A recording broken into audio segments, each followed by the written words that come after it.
ओम शांति। भगवत गीता श्लोक क्लास में 8 प्रश्नों के टॉपिक के टेस्ट के लिए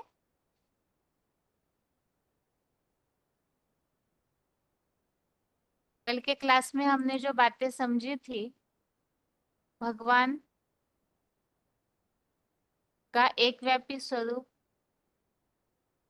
महादेव शंकर किस तरह से है, और इसी टॉपिक में हमने भगवान को साकार में आना क्यों जरूरी है इस बात को समझा था। तो उस टॉपिक संबंधित प्रश्न होंगे।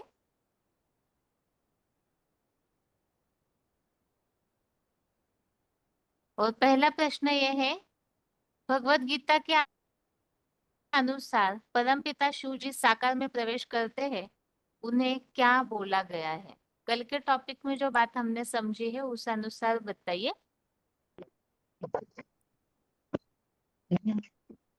रोल नंबर बताइए। ओम शांति।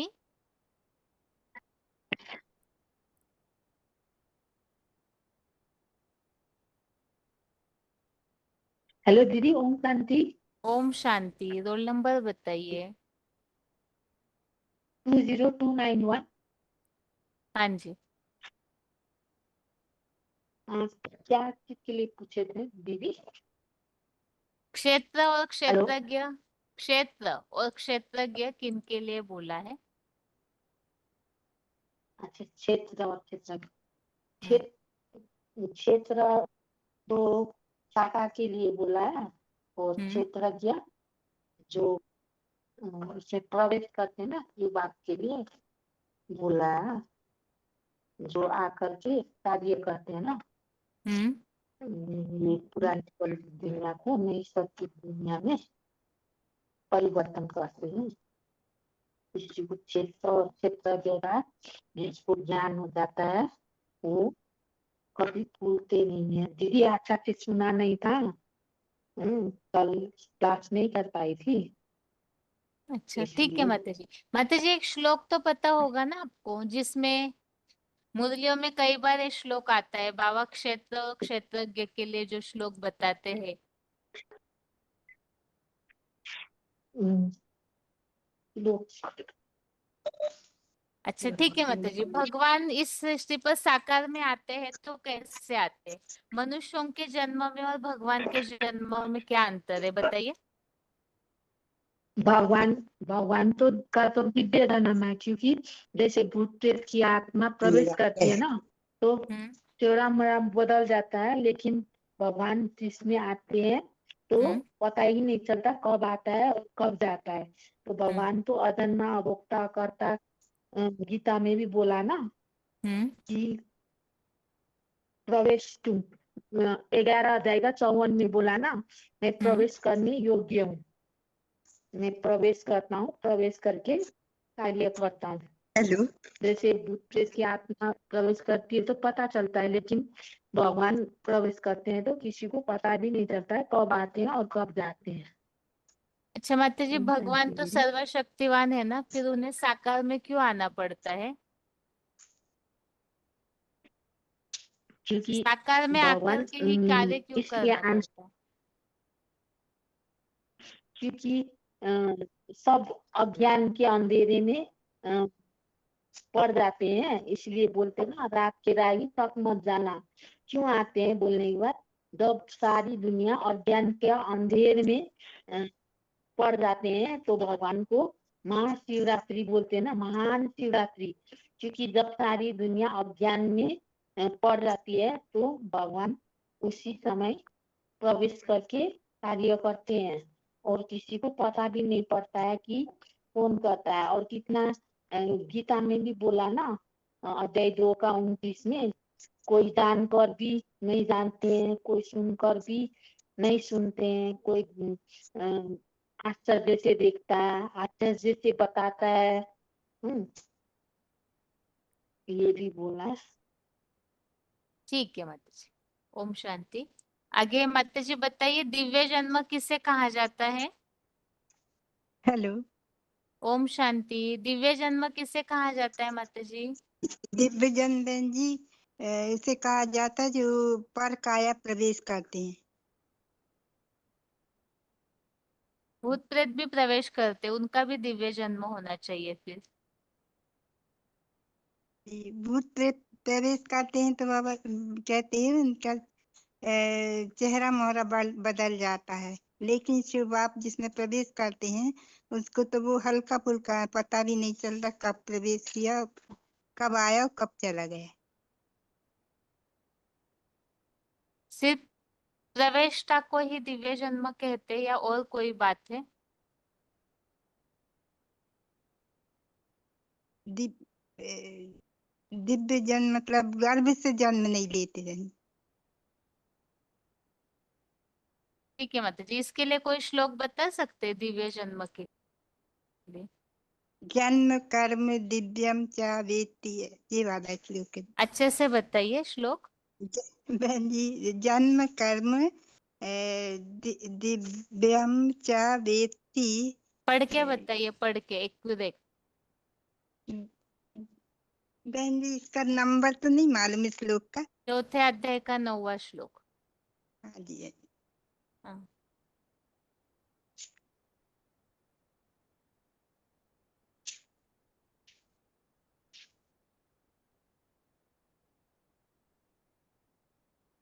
तब तक अगला फोन अनम्यूट है।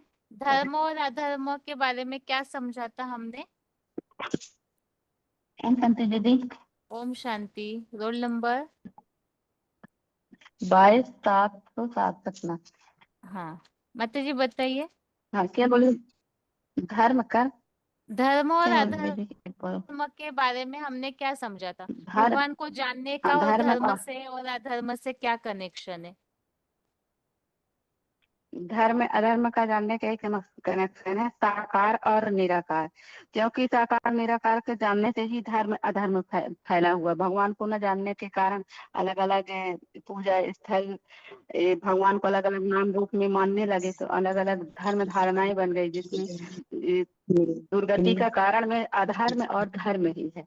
जो साकार में, यदि साकार को पहचान कर साकार में निराकार को पहचान कर उसके मत पर चलेंगे तो ये धर्म स्थापना होगा, जिसमें उसमें बोला है कि परित्राणाय साधूनां विनाशाय च दुष्टताम्, कि मैं सत्य सनातन धर्म की स्थापना करता हूँ।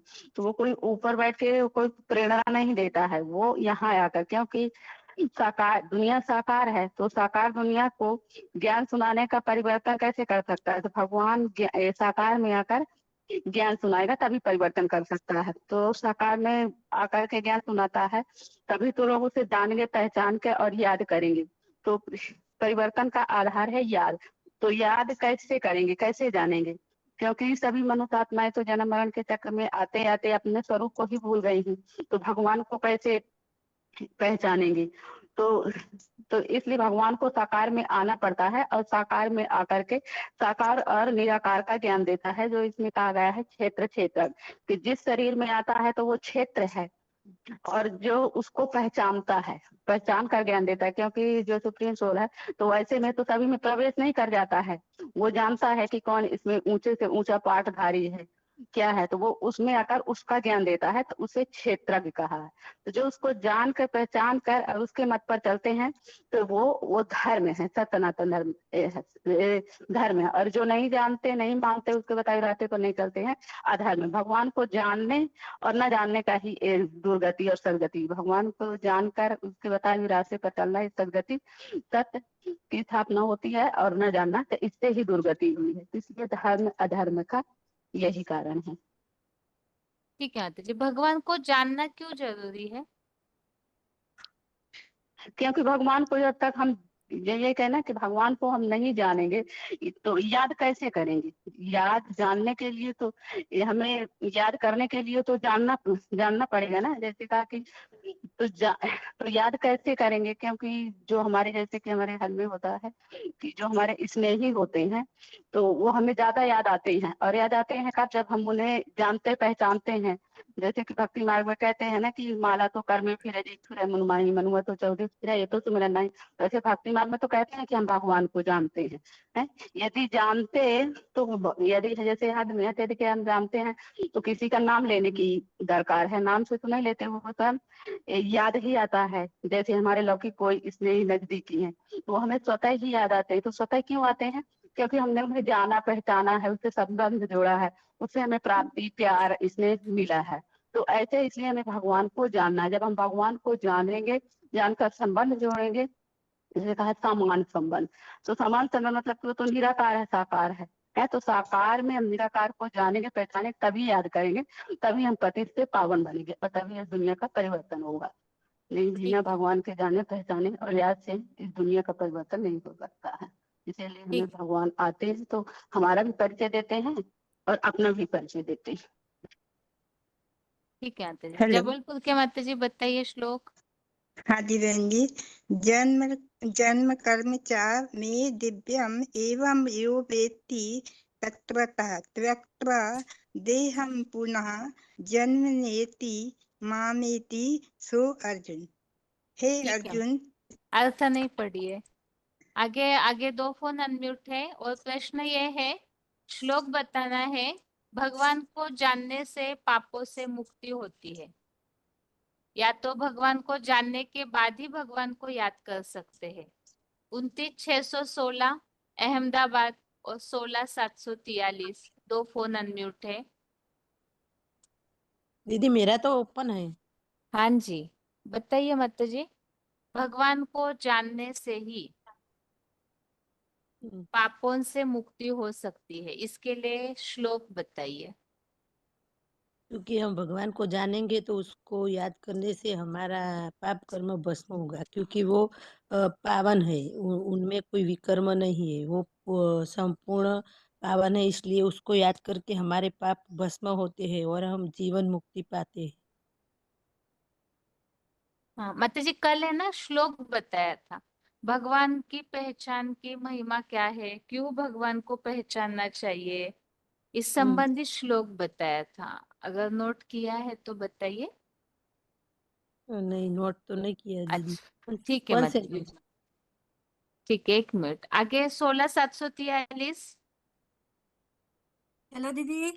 हाँ जी, ओम शांति। बताइए माता जी।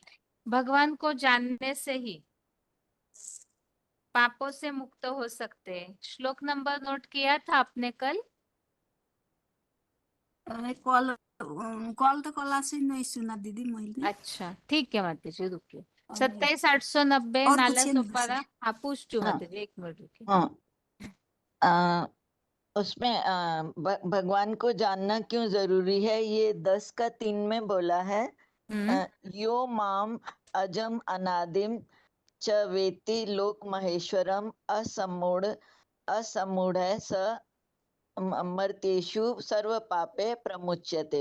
यानी भगवान को जान के ही हमें पापों से भली भांति हम मुक्त हो जाते हैं। क्योंकि जब तक हम भगवान को जानेंगे नहीं तो हम उसे याद भी कैसे करेंगे।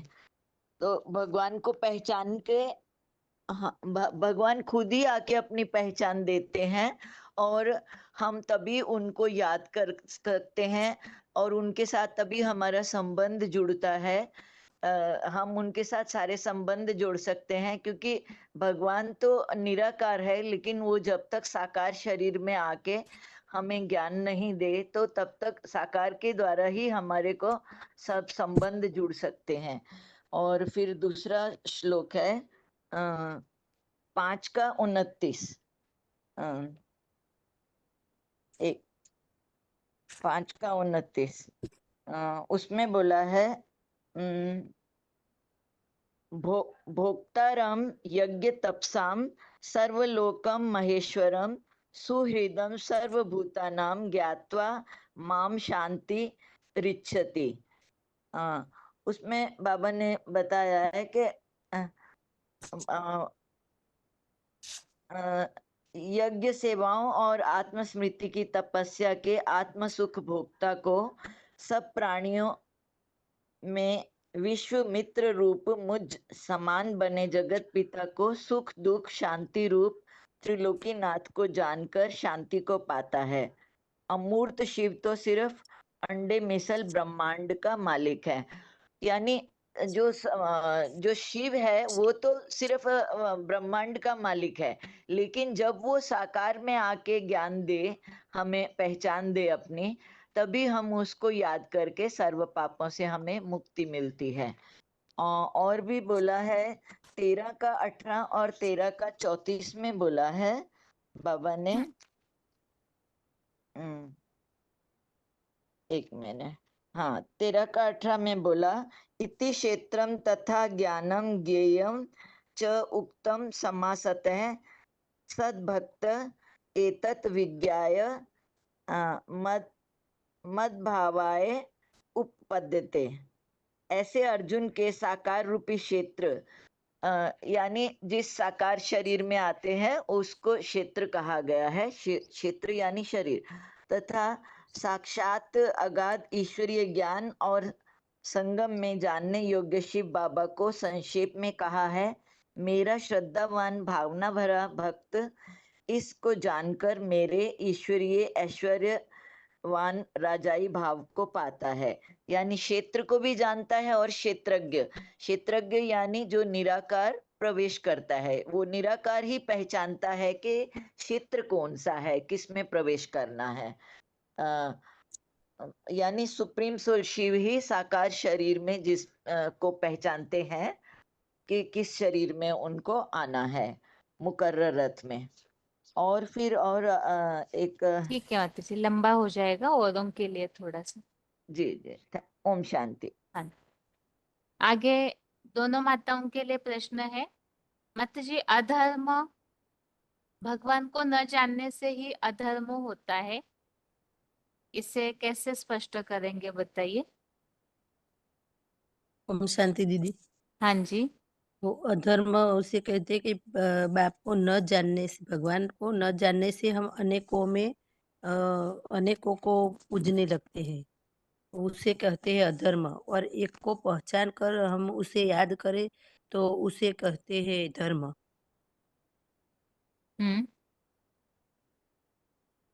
बस इतना ही दीदी। दीदी मैं गीता उसमें अभी से ही जुड़ी हूँ, वो 12वां अध्याय शुरू हुआ ना, हाँ जी, तब से ही जुड़ी हूँ मैं। ठीक है माता जी। आगे दूसरे भैरवा के माता जी। हाँ जी दीदी। माता जी आप बताइए।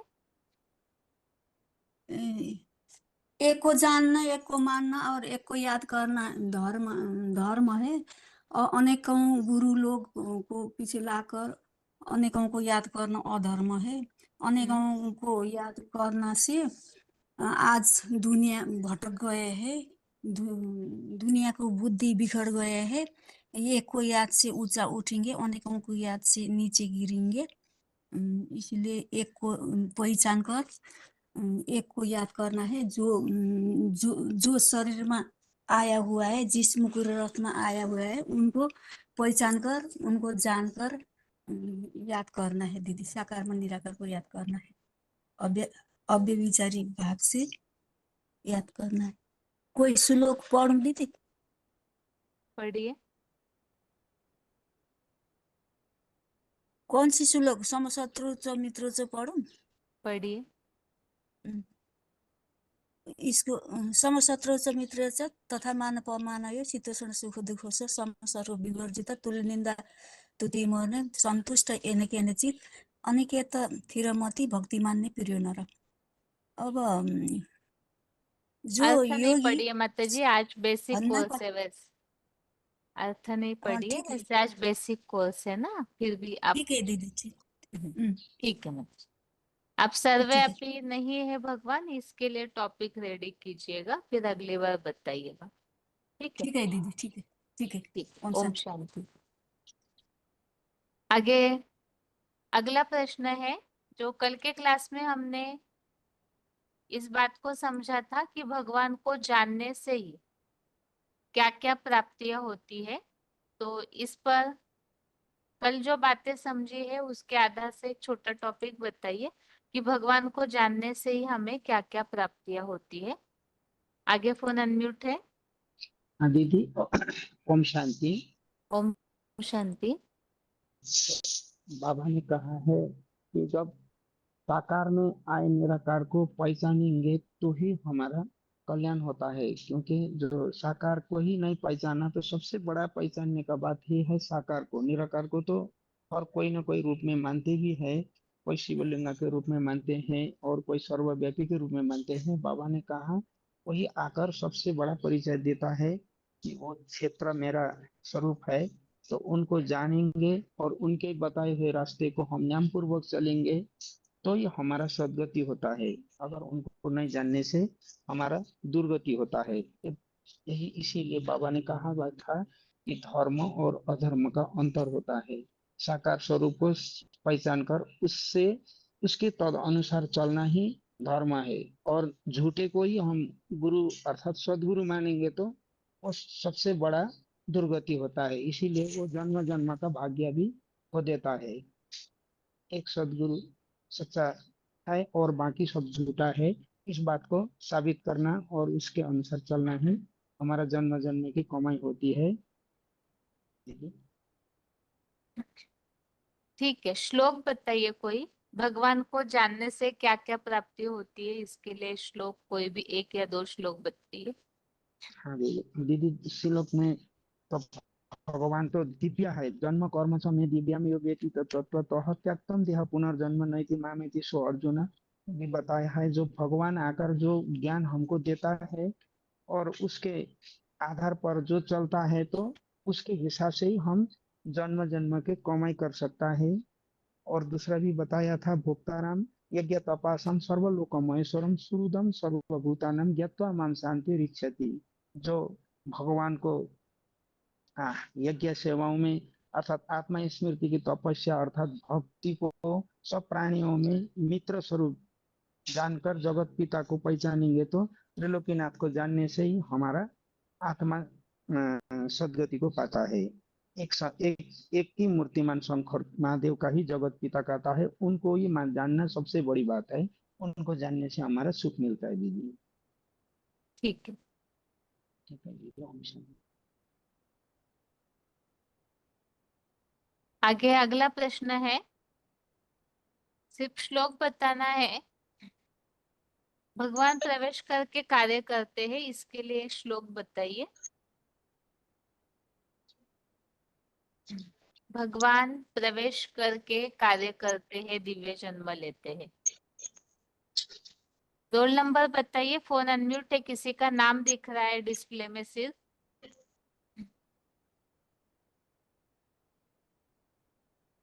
उड़ीसा से किसी का फोन अनम्यूट है जिनका डिस्प्ले में सिर्फ नाम दिख रहा है।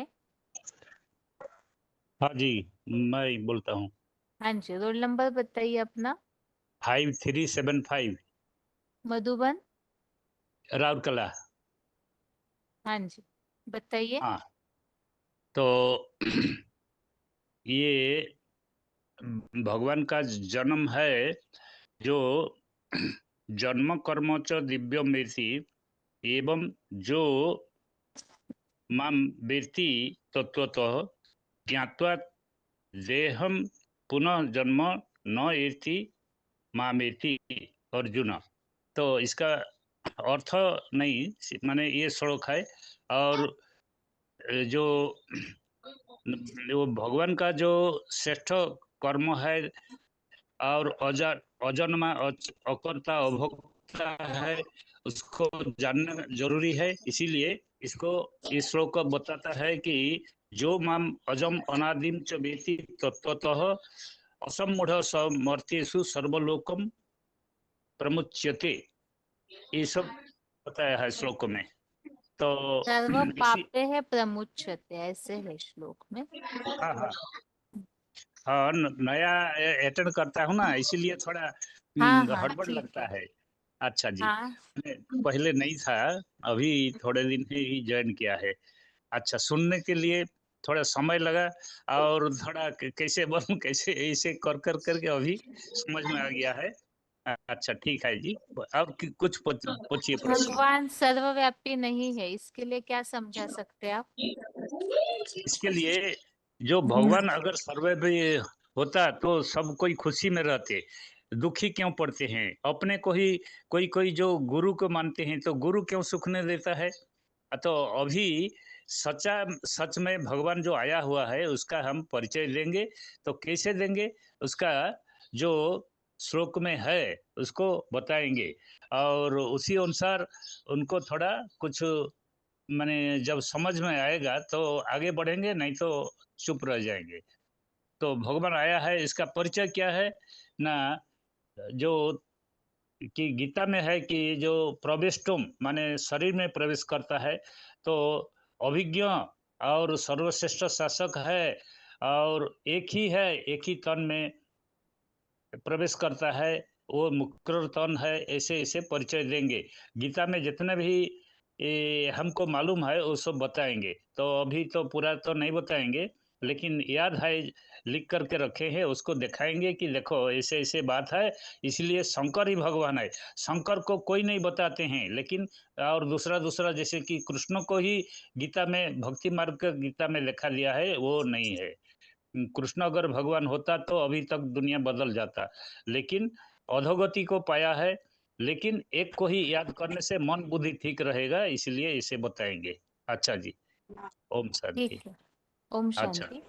ओम शांति। आगे 14,661 14,661 मधुबन बताइए अपना। अकोला अकोला और दौंड।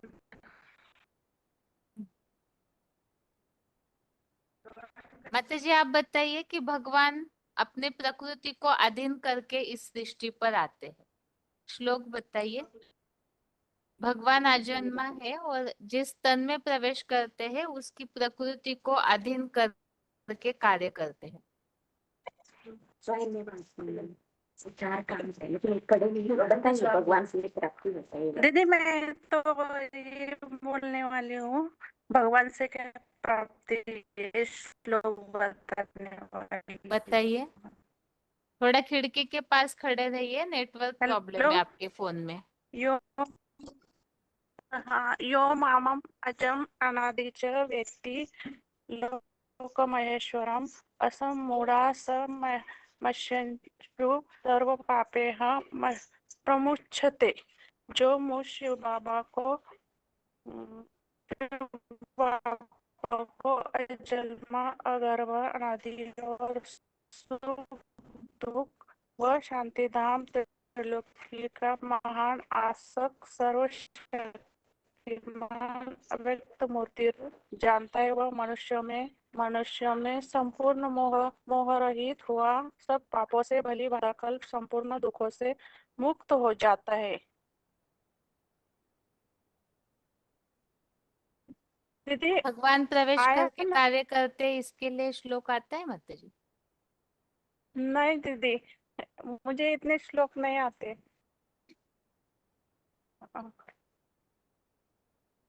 ठीक है, ये बात समझा हाँ। सकते हैं आप थोड़ा शॉर्ट में?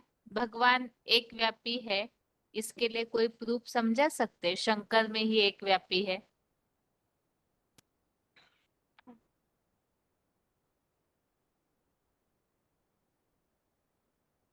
हेलो माता जी। प्रवेश टू भगवान गीता में आया है। शंकर के द्वारा ही एक व्यापी है, इसके लिए कोई भी प्रूफ आप समझा सकते हैं क्या?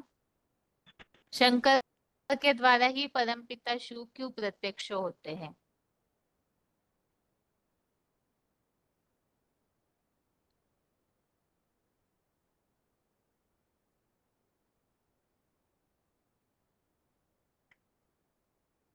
आगे अगला फोन अनम्यूट है। शिव के साथ माता जी दोबारा अनम्यूट हम करती हूँ क्योंकि आपका उत्तर समझ में नहीं आ रहा है।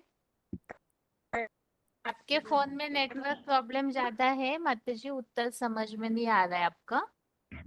दोबारा अनम्यूट करती हूँ, थोड़ा सा बाहर या तो आके खड़े रहिए। आगे रोल नंबर बताइए, अगला फोन अनम्यूट है।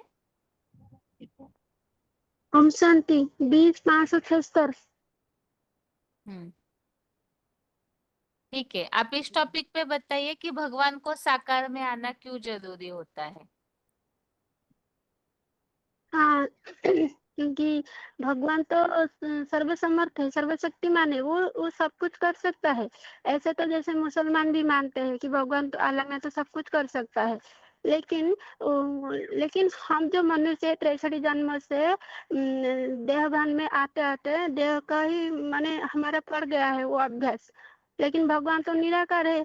हम इतने ग्रस्त हो गए देहभान में, हम उस अव्यक्त निराकार को याद नहीं कर पाएंगे। तो इसलिए भगवान को साकार मनुष्य शरीर में आना ही पड़ेगा, नहीं तो हम उसके साथ मिल नहीं पाएंगे।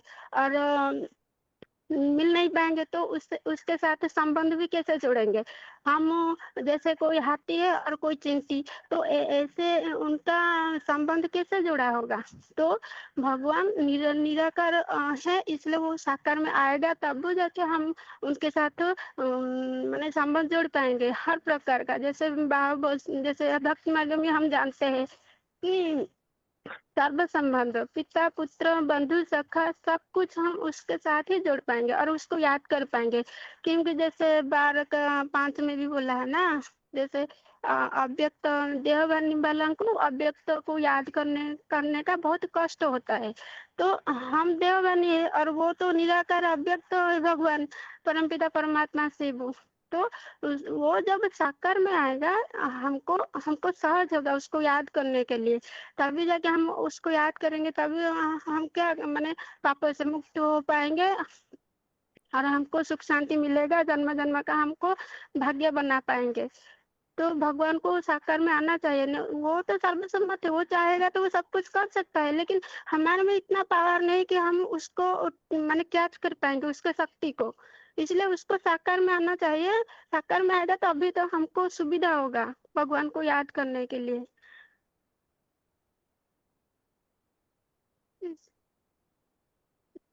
हाँ सर दीदी। ठीक है मतलब आगे अगला प्रश्न है, शंकर परमपिता शिव समान अखंड भंडार बनते हैं, इसे प्रूव करना है, कैसे करेंगे। शंकर महादेव परमपिता शिव समान ही अखंड भंडार बनते हैं, इसे कैसे समझाएंगे। फोन अनम्यूट है। डायल नंबर से जो जुड़े हैं फोन पे ध्यान दीजिए अपने। हेलो। हाँ जी। हाँ ओम शांति दीदी। ओम शांति। Roll number 9572 Latur. हाँ जी। हाँ माना जैसे शिव निराकारी निर्विकारी निरहंकारी है, वैसे महादेव शंकर भी बनते हैं। जैसे कि शिव भक्ता करता अजन्मा है, वैसे शंकर महादेव भी बनते हैं, शिव समान बनते हैं। और शंकर का एक ही शिव ऐसा स्वरूप है कि जो शिव के साथ जोड़ा जाता है। वही जन्म मरण के चक्र में, माना निश्चय निश्चय के चक्र में नहीं आते हैं। तो वह एक ही व्यक्तित्व ऐसे है जो शिव समान बन जाते हैं। और राजयोग की पढ़ाई कर उनके समान वही बनते हैं। उनकी यादगार ही शिवलिंग है। अन्य देवताओं की तो कमल पाद कमल हस्त कमल नयन की पूजा होती है, लेकिन शंकर की तो एक ही शिवलिंग की ही पूजा होती है। यही बता रहे हैं ना दीदी, ऐसे ही। और है आगे। Hello hello. मूल प्रश्न ये पूछा है, शंकर हाँ परम पिता शिव समान ज्ञान योग का अखूट हाँ भंडार बनते हैं, इसका प्रूफ क्या मिलता है।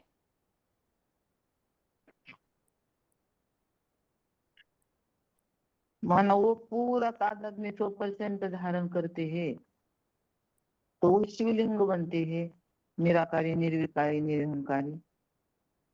अखूट भंडार के लिए ही और क्या क्या नाम दिए हुए हैं। उनके पास बहुत सारा माना ज्ञान है, इसके लिए ही भक्ति मार्ग हाँ, में तो शास्त्रों में क्या नाम दिए हुए हैं। इसमें से पूरा में से पूरा ही निकाल डालो तो वो भी वो पूरा ही बचता है। हाँ, और इसका उल्लेख बताइए जो संस्कृत में बताया जाता है। पूर्ण इदम पूर्ण वही ना, हाँ जी, पूर्ण इदम पूर्ण पूर्णात पूर्णमादाय पूर्णात, नहीं दीदी पूरा पाठ नहीं है मेरा। लिख के नहीं रखा है माता जी? पूर्णमेवावशिष्यते। हाँ लिख के नहीं रखा हेलो, क्या? लिख के नहीं रखे हैं क्या? हाँ लिख के नहीं रखा है, वो बोलते बोलते ये आधा ही हो गया है, जो पूर्ण समझ में भी नहीं आया है। ठीक है आपने माता बहुत जी, बार बोला है लेकिन वो ठीक है माता जी। आगे कुछ बोलिए। क्या शिव और शंकर का वो तादाद में धारण करता है, उसके बारे में बताओ दीदी थोड़ा। माना बताइए। शंकर जी शिव जैसा। हाँ, तो शंकर भी एक जाति स्वरूप है, जैसे कि शंकर के नाम उसके लिए ही उसका नाम शंकर के साथ जोड़ा जाता है। शिव ब्रह्मा शिव विष्णु नहीं कहते हैं।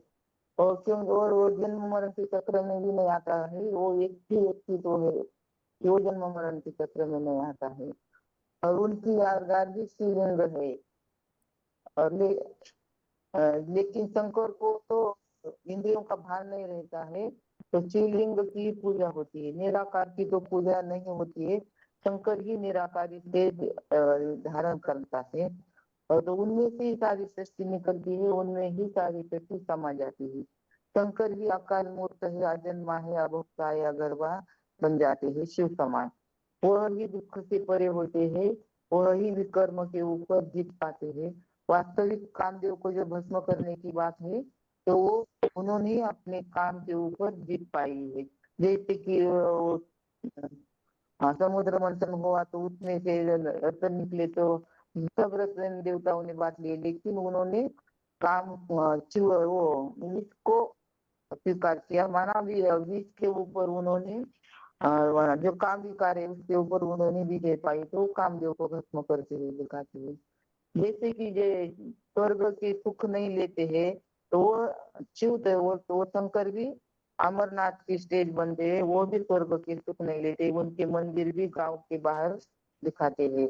तो वो प्रकृति के बंधन में आने से कर्म बंधन नहीं बनते हैं, आने के बावजूद भी।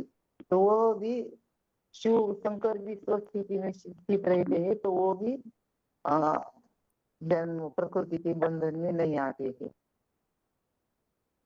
शिव जिस तरह से कार्य करते हैं तो उनकी ग्लानि होती है, तो शंकर भी कितनी भी ग्लानि करे दुनिया में, तो भी उनके ऊपर कोई असर नहीं पड़ता है।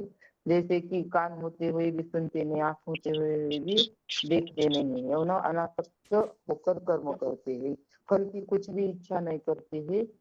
तो आत्मनिष्ठ रहने के कारण सारी सृष्टि की हत्या करते तो भी उनके ऊपर कोई भी बोझ नहीं चढ़ता है, इसलिए वो अकर्ता है, इसलिए वो शिव समान बनते हैं। तो अत्यंत तभी उनको शिवलिंग के रूप में सारी दुनिया में पूजा होती है, वही अव्यक्त मूर्ति न माना, देखते हुए नहीं देखते। इतना ही बता दीजिए। ठीक है माता।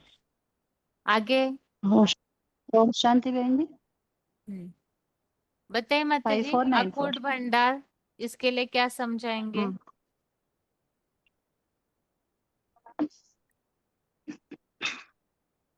बाप निराकार निराकारी वर्षा ज्ञान देता है, आत्मा में बड़ी बच्चा को अपना ज्ञान का पूरा वर्षा देता है ना।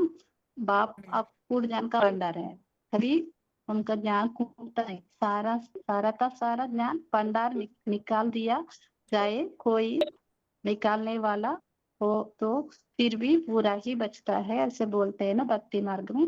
गायने पूर्णमिदं पूर्णमिधाय पूर्णात् मदच्छते पूर्णस्य पूर्णमादाय पूर्णमेव वशिष्यते, ऐसे बोलते हैं।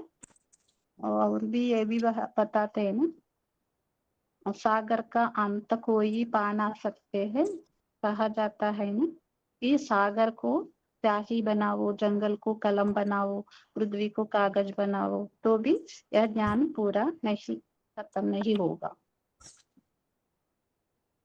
और कुछ बताना है?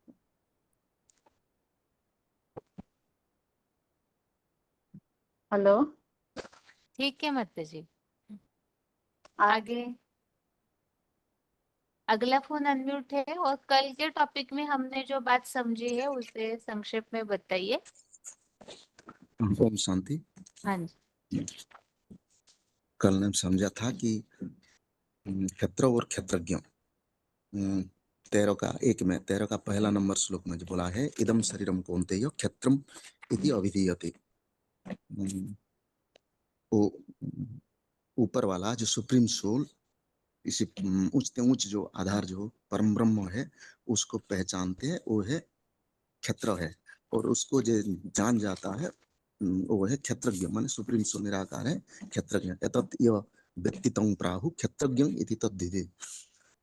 तो ऊर्ध्वमुखी ब्रह्मा, जो चतुर्मुखी ब्रह्मा को छोड़कर जो ऊर्ध्वमुखी ब्रह्मा है वही परम ब्रह्म ही क्षेत्र है। और शरीर में प्रवेश करने का जो है 11 का 54 है, प्रविष्टुम भक्त्या तु अनन्यया शक्य अहम एवं विदः अर्जुन ज्ञातुम द्रष्टुम च तत्वेन प्रविष्टुम च परन्तप। और फिर 4 का 6 है, अजः अपि सन् अव्यात्मा भूतानाम ईश्वर अपि सन् प्रकृति स्वयं अधिष्ठाय संभवामि आत्मा मायाया। इस शरीर में प्रवेश करने की प्रूफ है, क्षेत्र में क्षेत्रज्ञ प्रवेश करने की प्रूफ है। और दिव्य जन्म ने क्या, तो 4 का 9 है, जन्म कर्म च मे दिव्यम एवं यो व्यक्ति तत्व त्यक्त्वा देहम पुनः जन्म नैति माम एति अर्जुन। उसके बाद निराकार को याद करना कठिन है। वो हमारा जो 12 का 5 में जो है, क्लेश अधिकतरम तेषाम अव्यक्ता सक्त चेतसम अव्यक्ता ही गति दुखम देहबद्धि अवप्यते। और भगवान का दिव्य जन्म होता है।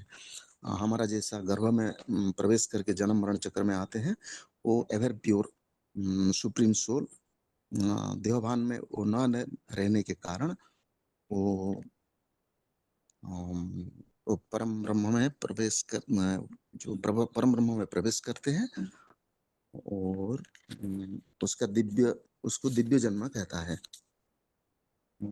उसको उसके बाद धर्म अधर्म, भगवान का जो एक व्यापी स्वरूप को मानना ही धर्म है, और अनेकों को भगवान मानना और भक्ति मार्ग में भटकना ये अधर्म है, और ये दुर्गति को प्राप्त होता है। भगवान को सर्वव्यापी मानना भी अधर्म है। उसके बाद भगवान का पहचान का महत्व है।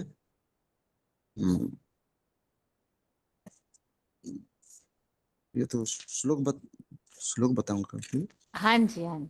भगवान का पहचान का महात्मा है 10 का 3 में, योम माम अजम अनादिम च व्यक्ति लोक महेश्वरम असमूढ़ समर्थेषु सर्व पापी प्रमुच्यते। उसका 5.29 में है, भोक्तारम यज्ञ तपसम सर्वलोक महेश्वरम सुहृदम सर्वभूतानाम ज्ञात्वा मम शांतिम रुच्छति। 15 का 19 में है, यो मम एवं सम्मूढ़ो जानाति पुरुषोत्तमम स सर्वविद भजति मम सर्वभावेनो भारत। जैसे 13 का 18 में है, इति क्षेत्रम तथा ज्ञानम ज्ञेयम च भक्त समासतः मद्भक्त एतद् विज्ञाय मद्भावाय उपपद्यते। 13 का 34 में है, क्षेत्र क्षेत्र एवं अंतरम ज्ञान चक्षुषा भूत प्रकृति मुख्यम च ये विदुः यान्ति ते परम। 4 का 9 में है, जन्म कर्म च मे दिव्यम यो एवं यो व्यक्ति तत्वतः त्यक्त्वा देहम पुनः जन्म नैति मानति अर्जुन। 4 का 35 है, यत् ज्ञात्वा न पुनः मोहम एवं यस्यसि पांडव येन भूतानि अशेषेण द्रक्ष्यसि आत्मनि अथो मयि। भगवान की पहचान ही योग का आधार है। ये 10 का 7 है, एतम विभूति योगम च मम यो व्यक्ति तत्वतः अविकम्पेन योगेन युज्यते न अत्र संशय। 7 का 30 भी है, साधि भूताधि दैवम मम साधि यज्ञम च मे ये विदुः प्रयाण काल अपि च माम ते विदुः युक्त चेतस। उसके बाद भगवान के जानने से हमारा क्या क्या प्राप्ति होता है। हम सुख शांति में रहते हैं, माया से बचकर रहते हैं। यहाँ श्रीमत भगवान को जानकर श्रीमत पालन करने से हमारा सद्गति होता है। और आत्मा हमारा रूबी बैटरी जो मामे कम याद करो, जो सहज राज के टेक्निक से आत्मा पावन बन जाता है। और विनाश काल में भी हमारा जय जयकार हो जाता है, और भगवान हमारा जो योगक्षेमम 9 का 22 जो है वो योगक्षेमम वहन करता है। उसके बाद पहला जन्म में भी हम आ जाते हैं। ठीक है। ओम ठीक है। शांति जी। हाँ माता जी, हाँ जी दीदी, क्या बताओ? इसी टॉपिक को माता जी जो इतना याद है अच्छा बताइए। तो दीदी, इसमें पहले बताया कि क्षेत्र कौन है? जिस शरीर में भगवान प्रवेश करते हैं उसको क्षेत्र कहा गया है। और क्षेत्रज्ञ माना उसको जानने वाला, जिस शरीर में वो प्रवेश करता है उसको जानने वाला, उसको क्षेत्रज्ञ कहा गया है। तो उसके लिए गीता में श्लोक आया है 13वें अध्याय के पहले श्लोक, इदम शरीरम कौन्तेय क्षेत्रमिति अभिधीयते। जो उसमें भगवान शरीर में जिसमें प्रवेश करते हैं उसके लिए है कि प्रवेश 11 का 54 श्लोक है, ज्ञातुम द्रष्टुम च तत्त्वं प्रवेशुम च परंतप। मतलब भगवान प्रवेश करके कार्य करते हैं, क्योंकि भगवान गर्भ से जन्म नहीं लेते, क्योंकि अगर गर्भ से जन्म लेंगे फिर तो वो भी गर्भ बंधन में पड़ जाएंगे, चक्कर में आएंगे। लेकिन भगवान तो कभी चक्कर में नहीं आता और बंधन में नहीं बनता, इसलिए भगवान प्रवेश करके कार्य करते हैं। उसके लिए एक और श्लोक है, जय अपि सन अव्यय आत्मा भूतानाम ईश्वर अपि सन प्रकृति स्वाम अधिष्ठाय संभवामि आत्म माया। मतलब मैं अपनी प्रकृति का आधार लेकर जन्म लेता हूँ। तो फिर है कि अलौकिक जन्म, दिव्य जन्म, भगवान है जो वो हमें जन्म मरण के चक्कर से छुड़ाने वाले हैं। इसलिए अगर वो खुद ही गर्भ के चक्कर में आएंगे तो हमें कैसे छुड़ाएंगे? तो उनका जो दिव्य जन्म है उसके लिए है जन्म कर्म च मे दिव्यम एवं यो वेत्ति तत्त्वतः त्यक्त्वा देहम पुनः जन्म लेती मामेति सो अर्जुन। तो दिव्य जन्म का अर्थ ही है संसार के सामने प्रत्यक्ष होना, कि वो जो आत्मा है जब किसी शरीर में प्रवेश करती है तभी वो प्रत्यक्ष होती है ना। आत्मा को तो कोई पहचान नहीं सकते, शरीर के द्वारा ही उसकी पहचान होती है। तो जो वो जिस पर्टिकुलर व्यक्ति में प्रवेश करते हैं उसके द्वारा ही उनको पहचाना जा सकता है। तो वो उनको पहचानेंगे कैसे? जब तक वो कोई मुकर्रर तन में नहीं आते। तो उसको जानना, उसको पूरा पहचानना, उसके लिए निश्चय बुद्धि बनना है। तो उसके लिए ही कहा गया कि वही सबसे बड़ी धर्म की बात है। जिस साकार में भगवान आते हैं उसको पहचानना ही धर्म है। जो उसको नहीं पहचानते वो सब अधर्म ही है, क्योंकि वो उसके द्वारा ही हमारी सबकी सदगति होती है। जो नहीं पहचानते उनकी दुर्गति होती है। तो उनको पहचानना, जानना, उसकी श्रीमत के अनुसार चलना, यही हमारा सबसे बड़ा धर्म है। तो फिर भगवान भगवान को पहचानने का माध्यम है कि जब हम भगवान को पहले हमें भगवान से वर्षा लेना है। वर्षा लेने की कैसे लेंगे? याद की ताकत से। तो याद कैसे करेंगे? जब हम उसको पहचानेंगे तब तो याद करेंगे। तो भगवान की पहचान ही हमारा योग का आधार है। उसके लिए सबके लिए गीता में श्लोक है दीदी, यो माम अज अनाति अनादिम च वेति लोक महेश्वरा असमूढ़ा समर्त्येषु सर्व पापे प्रमुच्यते। उसको जानने से हम सब पापों से मुक्त हो जाते हैं। भोक्तारम यज्ञ तपसाम सर्वलोक महेश्वरम सुहृदम सर्वभूतानाम ज्ञात्वा माम शांति विच्छति। उसी को जानने से हमें शांति मिलती है। और भी दीदी श्लोक बताऊं? और एक दो श्लोक बताइए माता जी, फिर हाँ जी। आगे। यो माम एवं असमूढ़ो जानाति पुरुषोत्तमम स सर्वविद भजति माम सर्वभावेन भारत। और दीदी 10 का 7 भी है।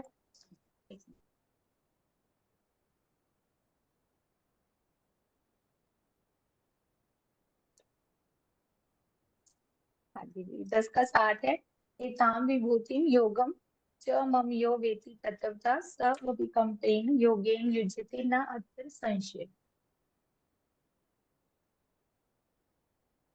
ठीक है अर्थात माता जी। जो उसको सत्व पूर्वक जान लेता है वह भगवान से पूरी तरह जुड़ जाता है, इस बात में संशय नहीं।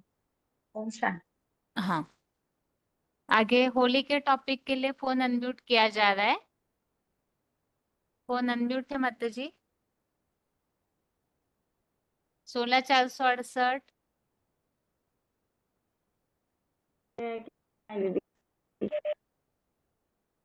दीदी क्या बताएं? होली का टॉपिक रेडी नहीं किए? दीदी किए हैं लेकिन श्लोक नहीं याद किए हैं, सिंपल तरीके कोई से याद बात किए नहीं, हैं। सिंपल ही बताइए। ठीक है दीदी। होली का त्योहार तो हम हर वर्ष मनाते हैं, वर्ष मनाते चले आते हैं, लेकिन होली का अर्थ कोई नहीं जानते हैं।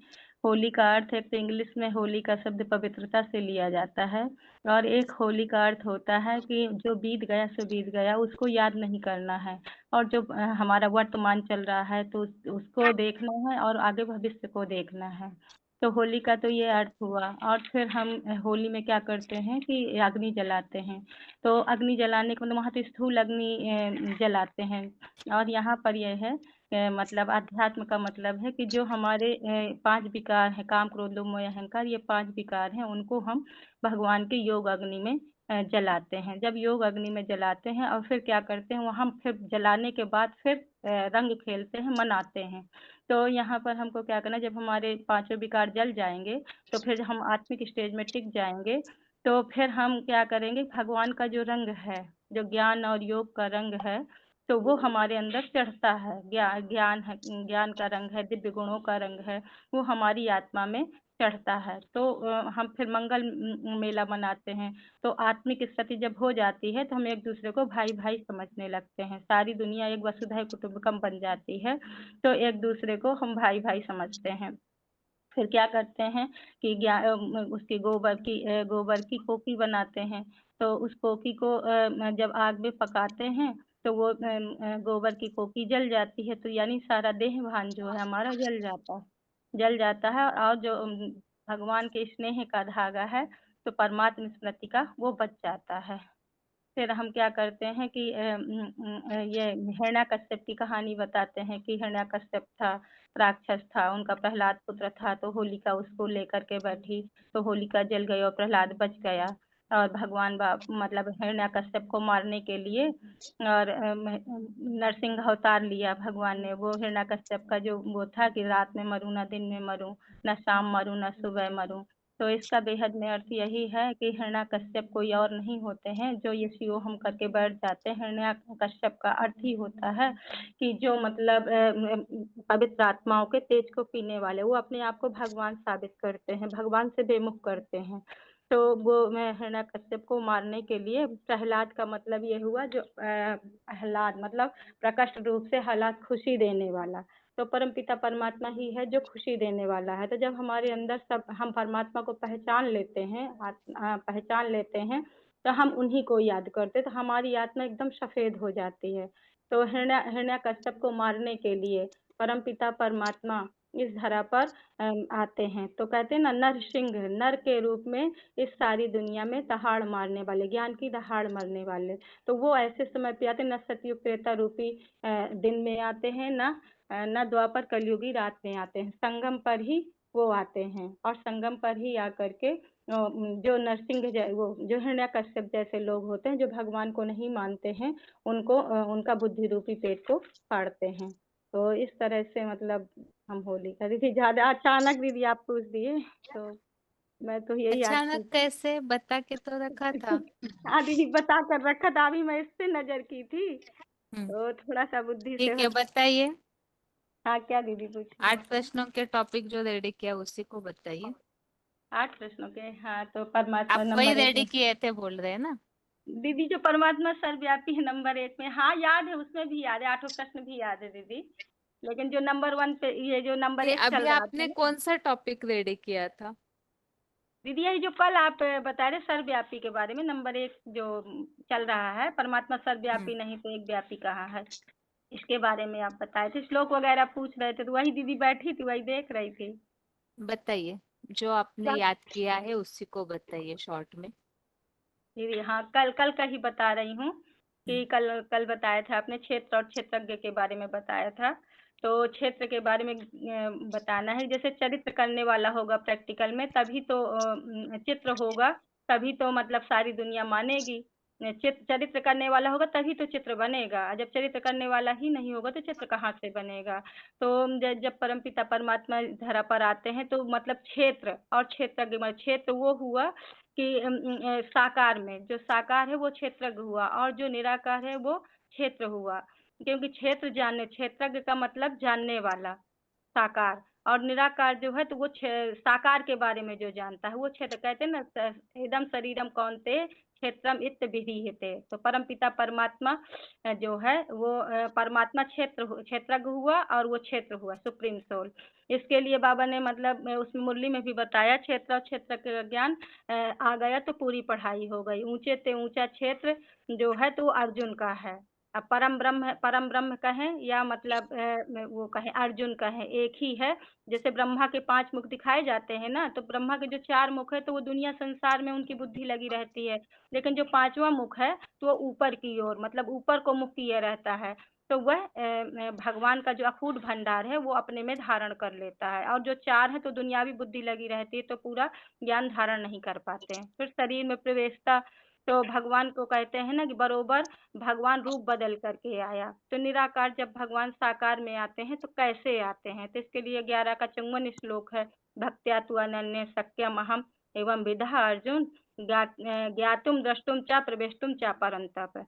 तो निराकार सिर्फ शरीर रूपी प्रकृति का आधार लेकर के ही जन्म लेते हैं, क्योंकि जब तक वो साकार में नहीं आएंगे तो पता ही नहीं चलेगा कि भगवान का रूप, क्योंकि निराकार को तो सारी दुनिया देख ही नहीं सकती है और वो जब तक शरीर में नहीं आएंगे तो पहचान कैसे होगी।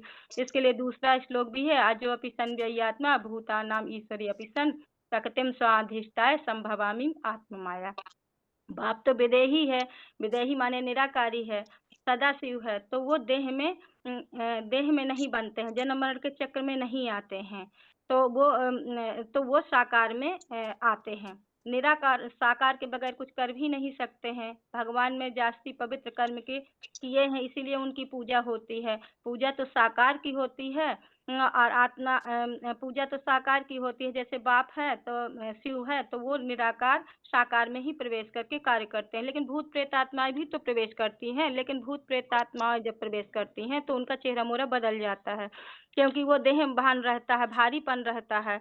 और जो परम पिता है तो वो जब प्रवेश करते हैं तो आत्मिक रूप वाले हैं, तो उनके प्रवेश करने में पता नहीं चलता कब आया और कब चला गया, यानी उनका दिव्य जन्म है। तो दिव्य जन्म यानी अलौकिक जन्म, जैसे 4 के 9 में आया, जन्म कर्म च मे दिव्यम योम वेत्ति तत्त्वम तक्ता देहम पुनः जन्मम सोमामेतु अर्जुना। भगवान के जन्म और कर्म के दिव्य 23 तत्वों के सहित कोई नहीं जानता है। और कहते हैं कि जब वो देह को त्याग करके, इस देह को त्याग करके वो पुनः इस मृत्युलोक में नहीं आता है, जो भगवान के दिव्य कर्म और जन्म को जान जाता है। और मनुष्य सृष्टि का जो बाप है, हाँ, ये नहीं, दिव्य जन्म का अर्थ ही है पूजा का कनेक्शन पवित्रता से है। भगवान संसार में सबसे पवित्र कर्म करके जाता है, इसलिए उनकी पूजा की जाती है। निराकार की याद तो कठिन है, निराकार को तो हम याद कर ही नहीं सकते हैं, इसलिए याद नहीं कर सकते हैं क्योंकि हमारी 63 जन्मों से प्रैक्टिस लंबा पड़ी टाइम हुई। लगेगा, आपको रुकना अच्छा होगा। ठीक है दीदी, थोड़ा सा बता दीजिए। निराकार को याद करना कठिन है क्योंकि हमको 63 जन्मों से साकार को याद करने की प्रैक्टिस पड़ी हुई है, तो हम साकार को ही याद कर सकते हैं। धर्म और अधर्म का महान अंतर ये है कि हीरो पाठधारी को पहचान कर उनके बताए हुए रास्ते पर चलते हैं तो यह धर्म हुआ, और अधर्म यह हुआ कि जो हम दूसरों के मत पर चलते हैं, यह अधर्म हुआ। और भगवान के पहचान के लिए दीदी श्लोक भी हैं, ये 10 का 3 है, योम मम अजम अनादि यो बेति तत् दीदी योम मम अजम अनादि, दीदी हो गया योमाम अजम अनादिम च अनादि वेत्ति लोकम महेश्वरम। महेश्वरम अहम असमूढ़ा। दीदी पूरा याद था, दीदी फिर सुना देंगे, ठीक फिर है, हाँ दोबारा। ठीक है। ठीक है आगे फोन अनम्यूट है, होली का ठीक। टॉपिक बताइए। ओम शांति दीदी। हाँ लास्ट क्लासेस में नहीं थी तो होली के श्लोक तो नहीं, टॉपिक तो सुना दूंगी, 1-2 कोशिश करती हूँ श्लोक, अदरवाइज फिर आप बता देना, लास्ट में टॉपिक सुना देती हूँ। ओम शांति। हमारे भारतवर्ष में बहुत सारे त्योहार मनाए जाते हैं, उसमें से होली भी एक खास त्योहार है। तो होली का जो त्योहार है, हम आज आपको इसका आध्यात्मिक अर्थ बताएंगे। आज तक हमने अपने तरीके से होली तो मनाई रंगों से, लेकिन इसमें इसका कोई आध्यात्मिक अर्थ भी है। तो अंग्रेजी में जैसे होली का शब्द होता है HOLY, होली मतलब पवित्र, प्योर। तो ये त्योहार हमें होली मतलब पवित्र बनने का संदेश देता है। आज सभी आत्माएं कलयुग के अंत में जब तमो प्रधान बन जाती हैं, इम्प्योर बन जाती हैं, अपवित्र बन जाती हैं, तो ये त्योहार जो है हमें पवित्र बनने का संदेश देता है। जैसे पवित्रता का प्रतीक कौन सा कलर बोला जाता है? सफेद रंग है। अगर हम वैज्ञानिक दृष्टि से भी देखें तो व्हाइट कलर जो होता है, सफेद कलर, वो अपने अपने आप में सभी रंगों को समेटता है। ठीक उसी प्रकार हरा रंग और सभी रंगों की अपनी अपनी विशेषताएं हैं। तो आप जब परमात्मा इस सृष्टि पर आते हैं कलयुग के अंत में, तो हमारे अंदर जो गुण है, ज्ञान का गुण, पर ज्ञान, शक्तियां, प्रेम, आनंद, पवित्रता, ये सारे गुण जो हैं आज हम सब आत्माओं में जो कम हो गए हैं, या कहीं ना कहीं हम सब आत्माएं जब तमो प्रधान बन जाती हैं तो वो गुण हमारे विकार में ना 5 बुराइयां जो है हमारे अंदर, काम, क्रोध, लोभ, मोह, अहंकार, उसके कारण जो गुण है वो अवगुण में बदल जाते हैं। तो परमात्मा के संग के रंग की होली, मतलब हम मनुष्य आत्माएं एक दूसरे के संग में आने से, संग का रंग लगने से दुखी और अशांत हो गई। लेकिन हम जब परमपिता परमात्मा को जानकर, पहचान कर, याद करते हैं, परमात्मा संग की ये रंग की होली मनाती है, तो हमारे अंदर वो गुण स्वतः फिर से आ जाते हैं। फिर होली का अर्थ होता है हो जमा ली। होली मतलब बीती, जो बात बीत चुकी है हमारे जीवन में, जो जो घटना या जो बुरी चीज हो चुकी है, जो बातें किसी की बुरी लग चुकी हैं, उन्हें हमें अपने जीवन में दोबारा से रिपीट नहीं करनी, मतलब याद नहीं करनी बार बार। क्योंकि जितना हम उन बुरी बातों को याद करेंगे, हमारे जीवन में जो भी घटना घट चुकी, जो भी अकल्याणकारी हमें लगता है, वो उन सब बातों को दोबारा याद करेंगे तो क्या होगा? हमें दुखी मिलेगा। तो हमें उन बातों को बार बार याद नहीं करना। होली मतलब जो बात बीत गई सो बीत गई। और उसके अलावा फिर होली का आध्यात्मिक अर्थ क्या है? तो जैसे बताएं, परमपिता परमात्मा स्वयं इस सृष्टि पर आते हैं। तो कब आते हैं? उसके लिए गीता, श्रीमद् भगवद गीता में एक श्लोक है, 4थे अध्याय में, यदा यदा ही धर्मस्य ग्लानिर्भवति भारत अभ्युत्थानम अधर्मस्य तदात्मानं सृजाम्यहम्। कि जब जब सृष्टि पे अधर्म बढ़ता है, पाप बढ़ता है, अशांति बढ़ती है, दुख बढ़ता है, तो स्वयं परमपिता परमात्मा इस सृष्टि पर आते हैं। परमपिता परमात्मा इस सृष्टि पर आते हैं, और वो जब आते हैं तो आकर ज्ञान देते हैं। और उस ज्ञान को सुनने के बाद हम आत्माएं उन्हें जब याद करती है तो हम आत्माओं को संग का रंग लगता है। तो अलग जग रंग लेते हैं। होली में तो रंगों से खेला जाता है, रंगों का त्योहार बोला जाता है। अलग अलग प्रकार के रंग आजकल लगाए जाते हैं। तो वो एक रंग है, और परमात्मा आकर जो रंग लगाते हैं वो अविनाशी रंग है। ज्ञान का रंग, याद का रंग, अनेक शक्तियों का रंग, गुणों का रंग, तो श्रेष्ठ वृत्ति, कृति, दृष्टि। तो आज देखा जाए तो सभी मनुष्य आत्माओं की दृष्टि और वृत्ति भी कैसी हो गई? विकारी, तमो प्रधान होने के कारण जन्म लेते लेते हम सब आत्माएं दुखी, रोगी, भोगी, अशांत बन गई। तो हम सब, हमारे अंदर जो गुण और शक्तियां थी वो कम हो गई, या कह सकते हैं खत्म हो गई। परमात्मा की याद से, उनके संग के रंग से हमें जो रंग लगता है, उससे आत्मा क्या बन जाती है? गुणवान बन जाती है। जैसे सब गुण हमारे अंदर अभी आ गए, लेकिन हम जब उन्हें पहचान कर याद करेंगे तो हम उन्हीं के समान गुणवान बन जाएंगे। तो परमात्मा का जो साथ है वो हमें कैसा बना देता है? मनुष्य से देवता। भगवान आकर हमें लक्ष्य देते हैं, जो पढ़ाई पढ़ाते हैं, आध्यात्मिक ज्ञान देते हैं, उससे हम क्या बन जाते हैं? मानुष से देवता। तो होली पे क्या किया जाता है? पहले दिन जलाया जाता है, फिर अगले दिन होली मनाई जाती है। तो जलाते कहते हैं कि एक दिन पहले होलिका दहन होता है, जलाते हैं, तो उसमें लकड़ियां आदि इकट्ठी करते हैं। तो जलाना मना क्या? जो हमारे अंदर के पुराने संस्कार हैं, बुराइयां हैं हमारे अंदर की, उन्हें जलाना मना। हमारे अंदर के जो पुराने संस्कार है, संस्कार मना देह मना शरीर, और भान मना अहंकार।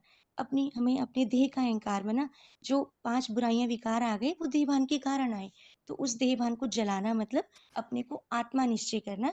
परमपिता परमात्मा कर हमें पहले आत्मा का ज्ञान देते हैं, मना हम कौन, और फिर वो कौन, मना परमात्मा कौन।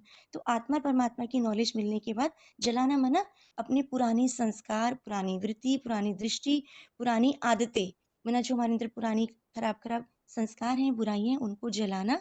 और अगले दिन फिर मिलन मनाना। तो किसके साथ?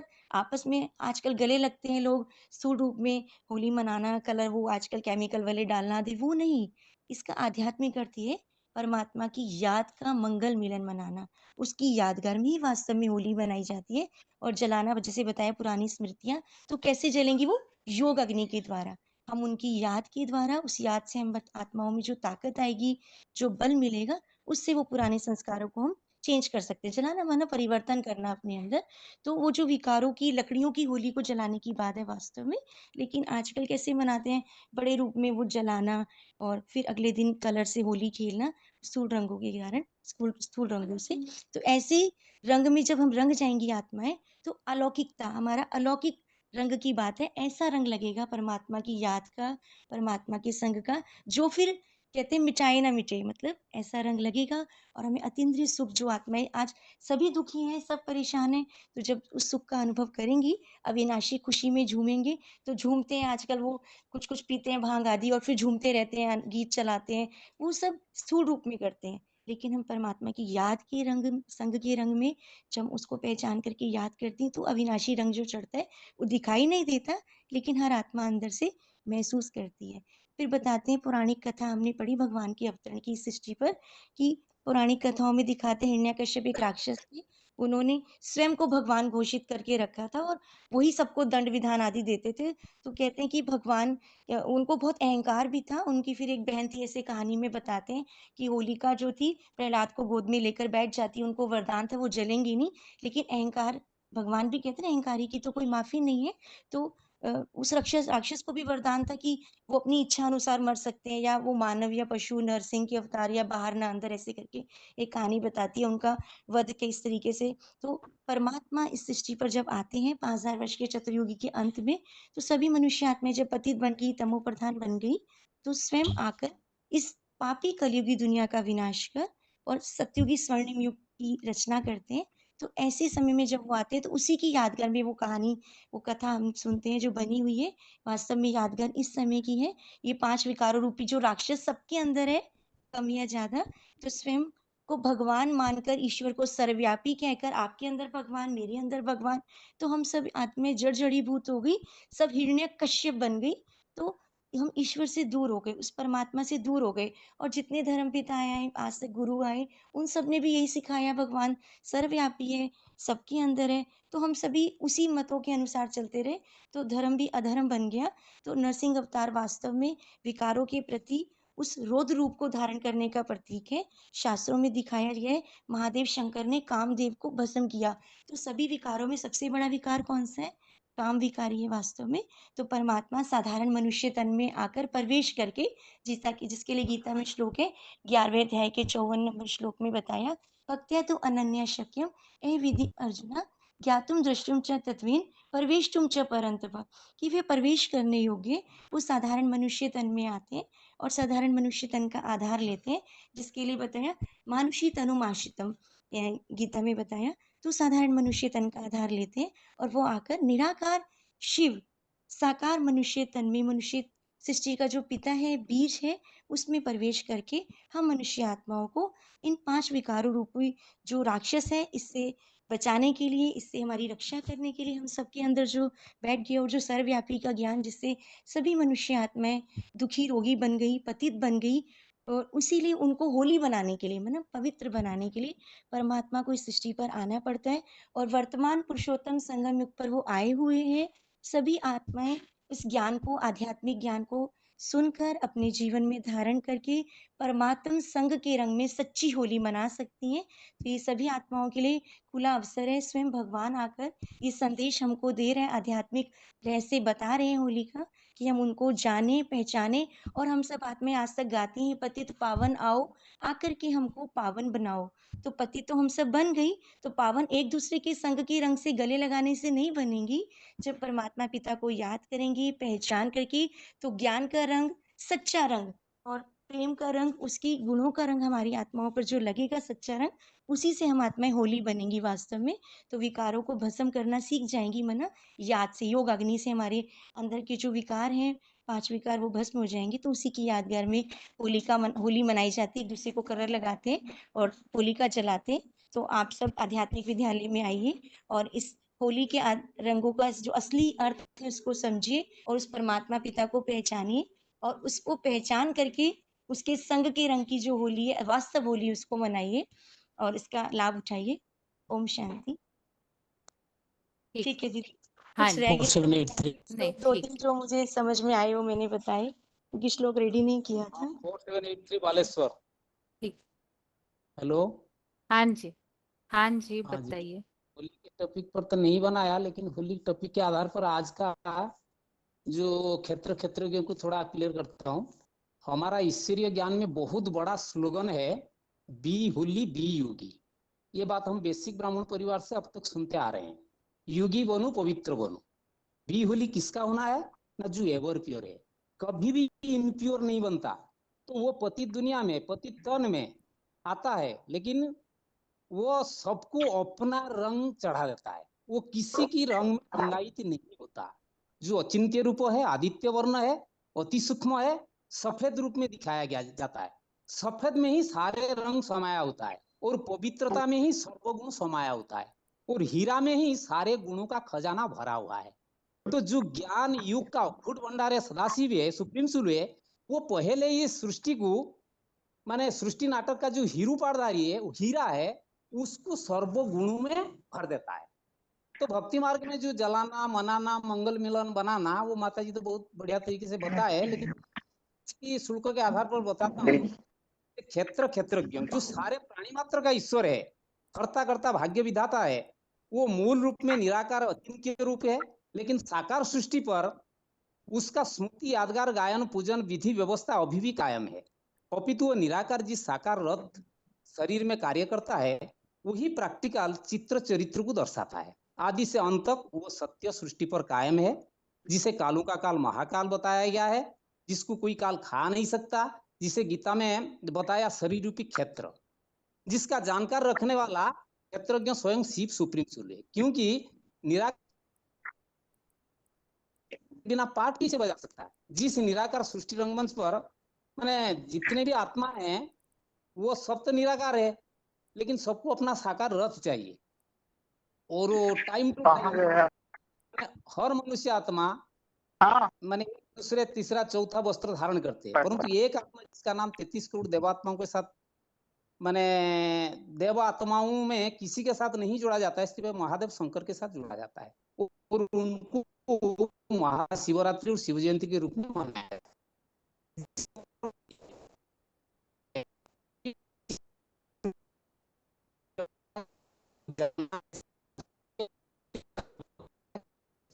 नेटवर्क कट हो रहा है आपका। हाँ जी, कुरुक्षेत्र है, और भगवान का दिव्य जन्म रूपी हरणी है, परम ब्रह्म रूपी परम ब्रह्म उनसे क्षेत्र है, जिसको बताया गया गुरुदेव महेश्वर, साक्षात परम ब्रह्म। सबसे बड़े से बड़ा ब्रह्मा, बाकी आप नहीं, वो तो दुनिया की तरफ निम्नमुखी है। जो ऊपर मुख दिखाया गया है, वही महाभारत प्रसिद्ध अर्जुन रथ है, परम ब्रह्म है, इंद्रधनुष वज्र भी कर सकते हैं, जिसको बताया इदम शरीरम कुंते क्षेत्र विधीयते एतद्व्यतीतं प्राण क्षेत्र तद्विधि। भगवान साकार मानवीय सृष्टि को साकार चूल्हा में आता है, किसी मातृगर्भ से पककर जन्म नहीं लेते हैं, जिसको 11-14 में बताया भक्ता बनने से हम एवं अर्जुन ज्ञातुम द्रष्टुम च तत्वेन प्रवेष्टुम च परंतप। वो चैतन्य ज्ञान सूर्य सदैव सृष्टि के रंगमंच पर प्राणियों से डिटेच होकर रहता है। जब आता है तो प्रकृति का आधार लेता है, जो बताया जो किसान अव्यात्मा होता नाम स्वरूप प्रकृति में स्वामी दिष्टा है, संभव में आत्मा माया। वो सदा शिव ज्योति कभी देह बंधन में नहीं आता, सदैव विदेही निराकारी त्रिगुणातीत सृष्टि से पहले रहता है। छठा तुर्या तो जिसको बताया त्रैगण्य विषय निस्त्रगुण्य भगवान निर्द्वंद नित्य वस्तु नियोग, उनका दिव्य अलौकिक जन्म जिसका संसार में सबसे जास्ती तादाद में होता है, परंतु किसको पता नहीं है पूजा साकार की होती है या निराकार की। सूक्ष्म ज्योति बिंदु साकार शरीर रथ में प्रवेश कर जाते हैं, परंतु भूत प्रत्यु की तरह नहीं, उनको तो चेहरा मेरा बदल जाता है, भारीपना आ जाता है, स्मृति भूली हुई होते हैं। शिव का जो जन्म है दिव्य है, और वो जिसमें प्रवेश करते हैं हल्का फुल्का रहता है, वो भी पता नहीं चलता है कब आया कब गया। फिर पता कैसे करें? न ज्ञान ज्ञेयम ज्ञानम गम्यम, ऐसा ज्ञान है जो आज तक इस संसार में पहले कभी किसी ने नहीं सुनाया होगा। शास्त्रों में रटा रटा ज्ञान नहीं है, वो ऐसे एकदम दिव्य अलौकिक ज्ञान है, जिसमें दिव्य प्रकाश की अलौकिक स्मृति की आह्लादित करने वाले जैसे मन को ऐसे ज्ञान मन के अंदर अथाह खुशी भर देता है, अनुभूति भर देता है। वो ज्ञान ऐसा छूने वाला ज्ञान है, देखने वाले को कुछ पता नहीं चलता है। ये ऊंच ऊंच करता तो उनका कुर्सियां ऊंचा होना चाहिए। दिव्यम विवेति तो पुनर्जन्म नहीं मामेति सूचना।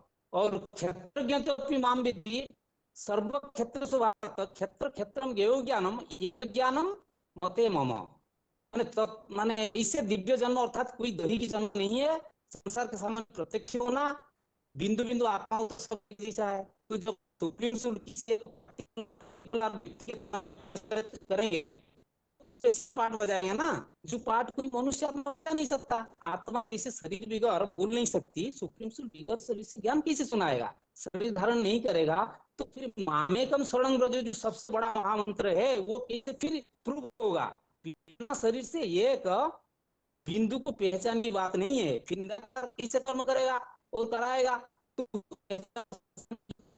इसका जो कनेक्शन मैंने किसी बात पर है भगवान पवित्र है, वो ऐसी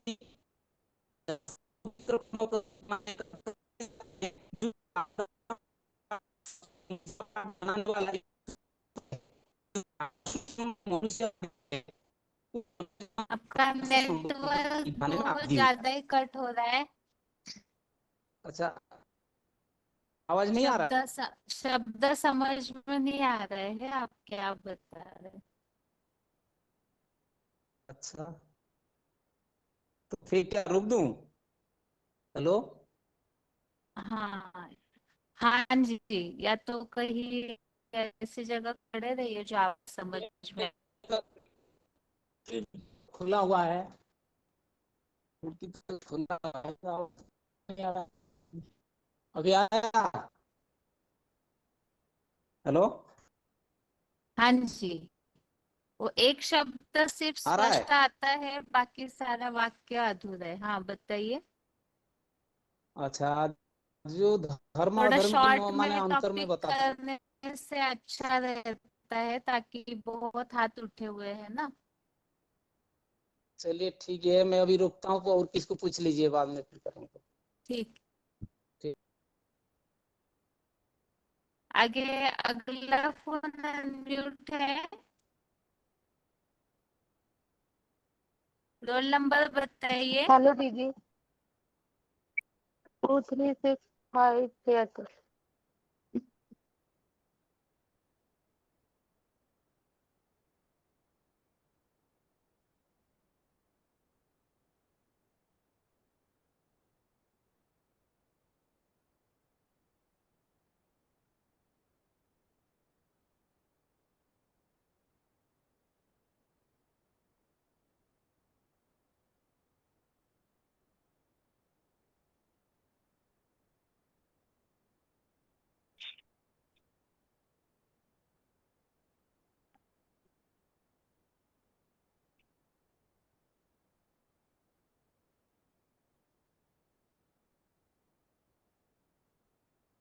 फोन अनम्यूट है।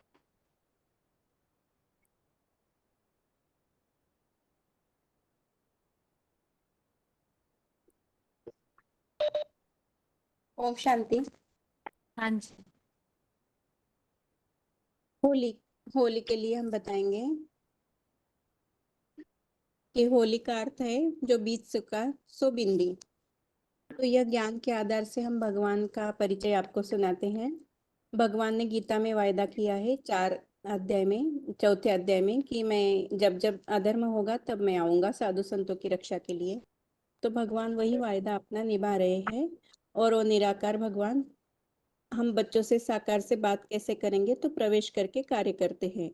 और प्रवेश करते हैं माना हमें भक्ति का फल देने के लिए प्रवेश करते हैं। भक्ति का फल है ज्ञान, तो वो ज्ञान देंगे साधारण तन में आकर। इसीलिए 9 अध्याय के 11वें श्लोक में बोला है मानुषिम तनुमाश्रितम, कि मैं साधारण तन में आके तुम्हें परिचय देता हूँ मेरा। और उस ज्ञान से अगर तुम अपने विकारों की होली जलाओगे, अपने अंदर के विकारों को जलाओगे, तो जरूर आने वाली दुनिया में तुम्हें प्रवेश मिलेगा।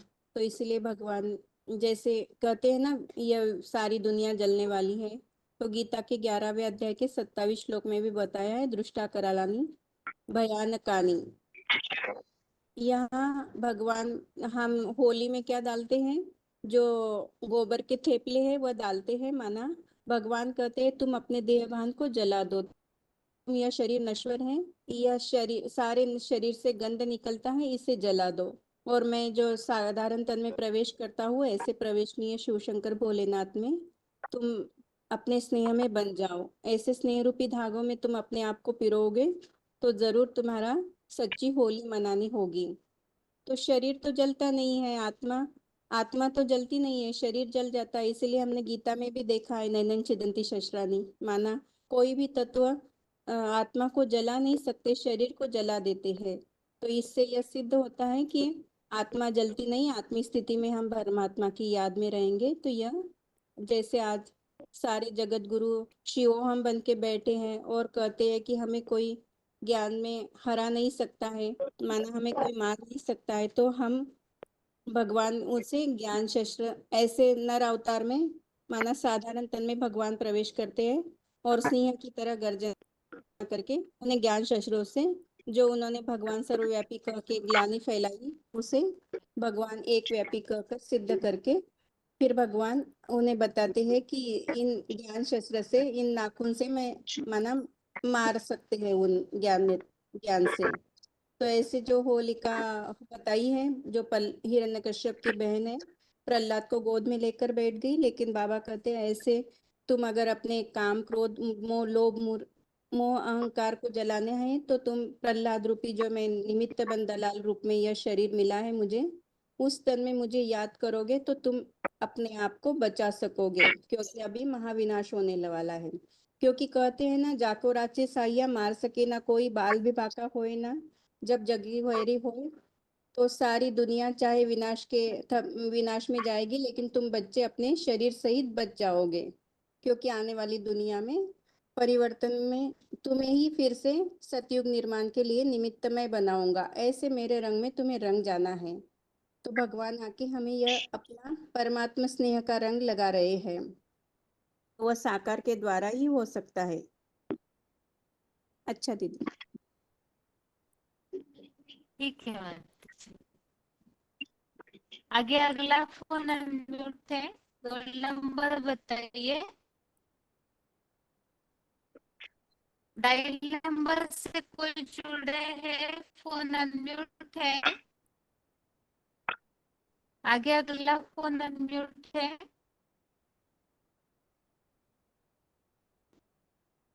ओम शांति। हाँ आज होली के टॉपिक में, भारत में होली को स्पेशली रंगों का त्योहार के रूप में मनाया जाता है। होली माना पवित्र, पवित्रता सुख शांति का जननी है। हर कार्य पवित्रता के आधार से होती है। होली पवित्रता का अर्थ है माना तन मन धन स्वभाव संकल्प से पवित्र है।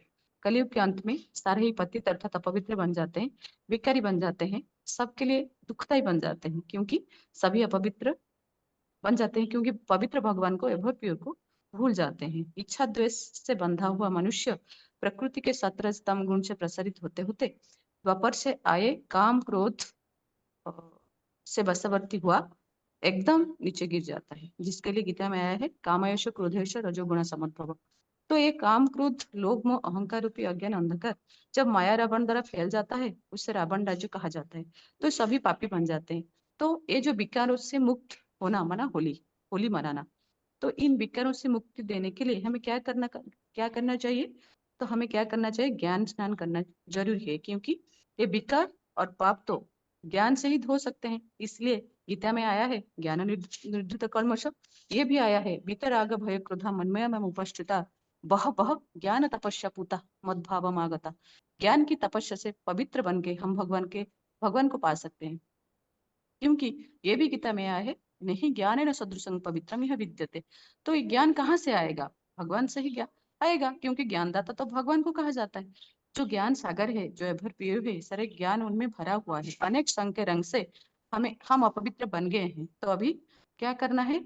हमें एक के संग के रंग में आना है, जिसके लिए गीता में आया है अनेक चित्त विभ्रांता मोह जाल समावृता। अनेक विचार में भटक हुए, काम भोग से आसक्त हुए ये मन बुद्धि अपवित्र बन गया है। तो परम पवित्र परम पिता के संग के रंग से, उनसे ज्ञान के पवित्र जल से नहाकर हमें अपना मन बुद्धि और संस्कार को पवित्र बनाना है। कब? जब वो धर्म के स्थापना के अनुसार जदा जदा ही धर्म से ग्लानिर्भवति के अनुसार भारत में आते हैं, एक साधारण तन में आते हैं, जिसके लिए गीता में आया है अब जानन्ति मां मूढ़ा मानुषी तनुमाश्रितम। जो एक साधारण तन में जब भगवान आएंगे तो हम उन्हें जोड़ेंगे, उनसे जुड़ेंगे और उनसे राजयोग सीखकर हम पवित्र से पावन बनेंगे। तो गीता में आया है त्रिविधं नरकश्चिदं कश्चिद्यं द्वारं नाशनमात्मनं कामक्रोधो तथा लोभ तस्मात् एतत् त्यजत। माना जो काम क्रोध और लोभ मोह है ना, ये नरक के 3 द्वार हैं। तो हम क्या करेंगे, अभी सबके लिए जो भगवान आए हैं वो तो सबके लिए प्रकट नहीं हुए। गीता में आए हैं योग माया से ढका हुआ मैं सबके लिए प्रकटित नहीं हूँ। जो आया है न अहम प्रकर्ष सर्वस्व जोग माया समावृत। तो इनके लिए क्या चाहिए, ज्ञान का तीसरा नेत्र चाहिए। जिसको ज्ञान का तीसरा नेत्र मिल जाता है तो वो अपने अंदर से विकारों को धुलकर पूरा ही होलियस्ट बन जाता है। वो अभी का समय है। तो कलियुग कलायुग अपवित्र युग के अंत में सत्य पवित्र सफेद युग लाने के लिए शिव पिता परमधाम से आकर शंकर में प्रवेश करके ज्ञान दे रहे हैं। जो सत्य रचने आया है शिव भगवान, अब तो जाग रहे इंसान।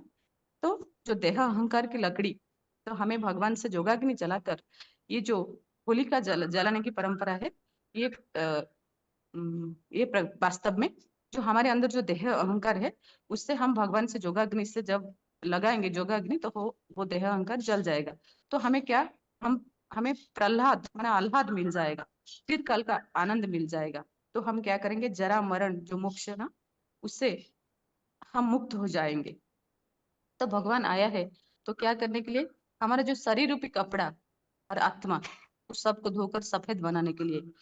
तो 2500 वर्ष के लिए कभी भी मेल नहीं होंगे, जिसके लिए रामायण में भी दिखा है कि सीता को अनुसुईया माँ ने ऐसा वस्त्र वनवास में दिया कि वो कभी भी मेला नहीं हुआ। तो अभी दिव्य गुण के रंग से, सुख के रंग से, संस्कार मिला के हमें अपने जो संस्कार के रंग से हमें रंगना है। ये जो होली है, इसलिए हमें परमपिता परमात्मा से जोगयुक्त होना है। तो उनसे क्या करना है, सोमरस पीना है। जैसे गीता में आया है कि जो सोमरस पी के देवता क्या बने, पवित्र बने। प्रविद्या माम सोमपा पुत पापा, माने सोमरस पीकर देवताएं क्या बने, पवित्र बने। तो इसके लिए हमें भगवान से अपनी जो मन बुद्धि को मिलाना है।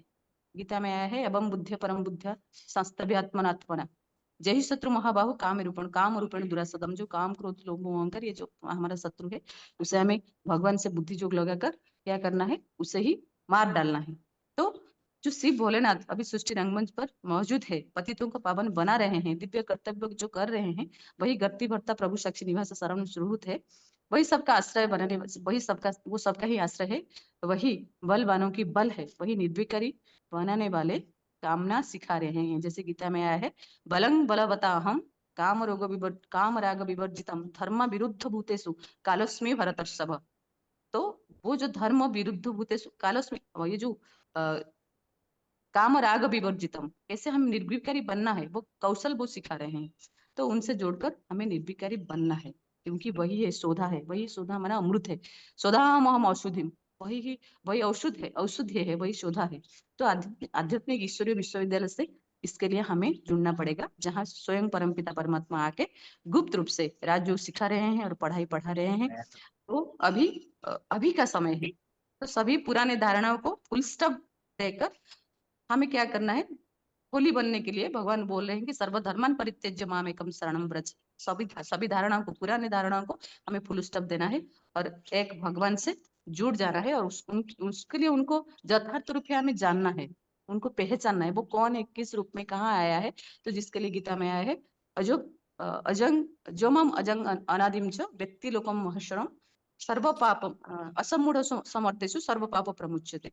तो वो कैसे अजन्मा है, कैसे दिव्य जन्म है, कहाँ वो क्षेत्र है, कहाँ है जो प्रवेश कर रहे हैं उस क्षेत्र में। तो उस क्षेत्र को जानना चाहिए। तो जानने से हमें क्या हो रहा है, हमारे अंदर जो पाप है वो धुल कर हम पवित्र बन जाएंगे और जन्म जन्मांतर के लिए हमें सुख शांति आनंद सब कुछ मिल जाएगा। तो वो टाइम अभी है। तो अभी भगवान से मिलकर आप अपना भाग्य बनाइए और जन्म जन्मांतर के लिए सुख शांति आनंद सब कुछ ले जाइए, तभी होगा असली होली। ओम शांति। ओम शांति। ठीक। ओम शांति। हाँ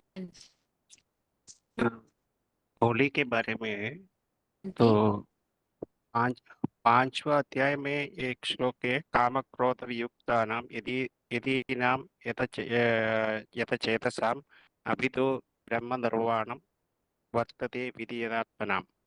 तो होली को आध्यात्मिक रंगों का त्योहार कहते हैं। आध्यात्मिक रंगों में समेटे हुए अंग्रेजी में होली का अर्थ पवित्रता अर्थात होली का पर्व पवित्र बनने का संदेश देता है। पवित्र का रंग से सफेद रंग वैज्ञानिक दृष्टिकोण से देखें तो सफेद रंग का प्रकाश में सारे रंग समाया हुआ है। जैसे हीरा सफेद होता है लेकिन सारे रंग समाये हुए रहते हैं। इस प्रकार पवित्रता सर्वगुणों का जननी है। यदि हम पवित्रता को धारण कर ले तो बाकी सारे गुण हमसे सत्य ही सारे सत्य ही आ जाए। हिंदी में होली का अर्थ ये है होली अर्थात बीत चुकी जो भी बुरी बातें हमारे जीवन में आती है उन्हें भूल के जाना है। सदा सोचना है जो हुआ अच्छा ही हुआ, जो हो रहा है अच्छे ही हो रहा है, जो होगा अच्छा ही होगा, कल्याणकारी होगा। होली का आध्यात्मिक रूप से अर्थ है परमपिता शिव परमात्मा के संग के रंग में उनके समान बनना। ऐसा रंग जो समान बनाते हैं ऐसे भिन्न भिन्न रंग में अविनाशी होते हैं। जैसा ज्ञान का रंग, याद का रंग, अनेक शक्तियों का रंग, गुणों का रंग, श्रेष्ठता दृष्टि का रंग, श्रेष्ठ वृत्ति का रंग, श्रेष्ठ भावना, श्रेष्ठ कामना का रंग। जैसे हीरा जैसे ही गुण बनाते हैं। परमात्मा के साथ होली मनाने से फरिश्ता से देवता बन जाते हैं। जलाना मनाना और मंगलमय मिलन मनाना उसका यादगार बनी होली। जलाना माना पुरानी संस्कार, पुरानी स्मृतियां, योग अ, योग अग्नि से अर्थात परमपिता शिव परमात्मा की याद से विकारों की लकड़ियों को जलाना। बाद में परमात्मा के शंख रंग लगाकर और उस आत्मा पर परमात्मा का परिवार दिखाई देगी। ऐसे रेंगी हुई आत्माएं विशेष गुण और अलौकिकता न चलती है। ऐसे रूहानी रंग में रंगी हुई आत्माएं होली का हंस बन जाते हैं और हीरा जैसे अमूल्य जीवन प्राप्त करते हैं। सदा ही अतीन्द्रिय सुख खुशी में अविनाशी खुशी में झूमते और झूलते रहते हैं। होली से भगवान की अवतरण की याद आती है। तब पुरानी कथाओं में उल्लेखित है हिरण्यकश्यप राक्षस ने स्वयं भगवान को भगवान आकर रक्षित करके जो पाप किए हैं उसका दंड देने के लिए भगवान ने नरसिम्हा का अवतार धारण किया था। उसका ही असर दिन में न रात में न उसका वध किया। वास्तव में इसका आध्यात्मिक रहस्य 5000 वर्ष के चतुर्युगी में मनुष्य सृष्टि के अंत में जब सभी मनुष्य आत्माएं पतित बन जाते हैं तब स्वयं भगवान कलयुग के घोर अज्ञान की रात्रि और सत्युग की स्वर्णिम संगम में अर्थात पुरुषोत्तम संगम युग पर एक साधारण मनुष्य तन में प्रवेश करके 5 विकार रूपी राक्षसों को तथा स्वयं को भगवान कहकर ईश्वर से दूर करने वाले धर्म के ठेकेदारों से प्रहलाद जैसे अपना बच्चों को मुक्ति करते हैं। नरसिंह अवतार में सिंह वास्तव में विकारों का प्रीति रुद्र रूप धारण करने का प्रतीक है। शास्त्रों में भी दिखाया गया है। महादेव शंकर ने कामदेव को अर्थात काम विकार को भस्म किया है। अर्थात निराकार परमात्मा जिसका साधारण मनुष्य शरीर में प्रवेश कर विकारों और पुरानी सृष्टि का विनाश करते हैं उसका कर्तव्यवाचक नाम रखते हैं शंकर। शंकर के नाम से प्रहलाद रूप मनुष्य आत्माओं को अपनी सूक्ष्म और स्थूल कर्मेंद्रियों पर नियंत्रण की कला अर्थात राजयोग सिखाते हैं जिसे हम विकारों से सुरक्षित रहकर ईश्वर की साधना कर सके और वर्तमान संगम युग पर नर से नारायण, नारी से लक्ष्मी बनते हैं। वर्तमान पुरुषोत्तम संगम युग पर सर्वगुणों के सागर पतित पावन शिव अपने गुणों का और ज्ञान का रंग हम आत्माओं को लगाकर अपनी समान सर्वगुण संपन्न बनाते हैं।